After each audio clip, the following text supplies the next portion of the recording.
Vous connaissez peut-être, venez pour voir le rendez-vous culturel de Seignos. La nouvelle municipalité propose de nouveaux spectacles jeunes publics. Ce week-end, les familles étaient venues nombreuses pour découvrir Augustin, pirate des Indes. Qui est donc cet Augustin? Réponse en images. Profession pirate. Spécialité voleur d'épices. Augustin, pirate des Indes, est né il y a plus de 2 ans de la plume de Marc Wolters à l'occasion d'un anniversaire.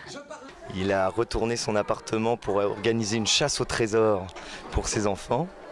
Et de là est un peu né Augustin, sa passion pour les épices, pour la cuisine aussi.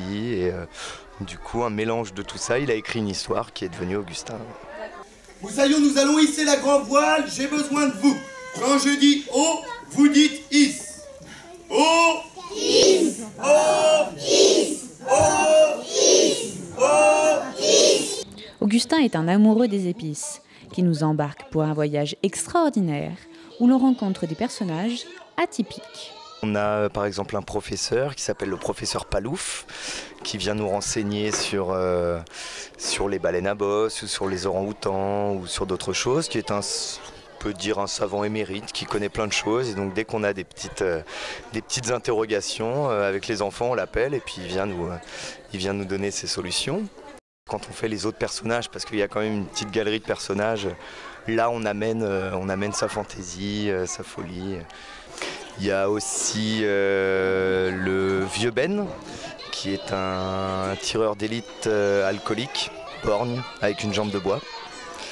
Qui, lui, on peut dire qu'il a déroulé du cap, quoi. Il en a vécu des aventures et des histoires, et on avait besoin de lui un moment, donc on l'appelle aussi. Et un dernier personnage, c'est bien sûr mon fidèle perroquet que je rencontre lors d'un assaut sur un bateau hollandais et qui devient mon compagnon de voyage. Comment ? Il connaît la princesse Daria ? Il connaît la légende de la princesse Daria ? À travers ses aventures, Augustin fait découvrir à ses moussaillons des personnages, des lieux, mais surtout des épices. On découvre les épices, ouais, on découvre la cannelle, on découvre la muscade, la girofle.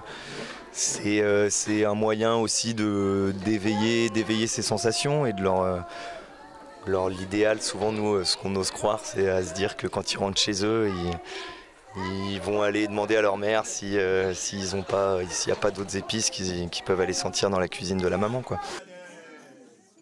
Tout est fait maison et au niveau du décor et de tout. Et après on met des huiles essentielles. Voilà. On n'en dit pas plus. Allez, on est reparti. Attention, chicane, à gauche, droite. Et c'est reparti, pour les ballons. Il y avait déjà leur faire découvrir des choses.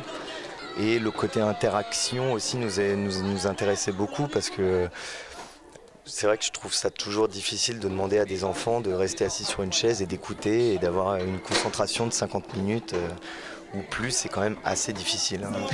Donc c'est pour ça qu'on leur permet de se défouler pour après réussir à avoir plus ou moins un peu de calme et qu'ils écoutent. Et donc on alterne les moments où allez on donne tout, comme ça après on peut se reposer, on peut être plus calme.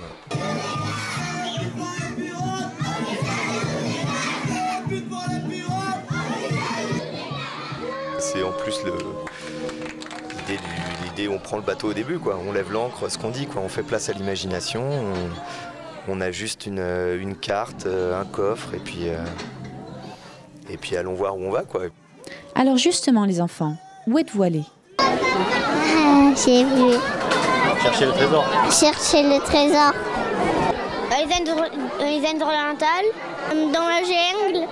On a rêvé qu'est-ce qu'on a eu dans le trésor. On a chanté. On a beaucoup crié. La trompe, les pieds, l'orang-outan, le bruit de l'oromantois. Augustin, pirate des Indes, n'a pas fini de voyager, car de nombreux moussaillons attendent encore pour découvrir la route des Indes.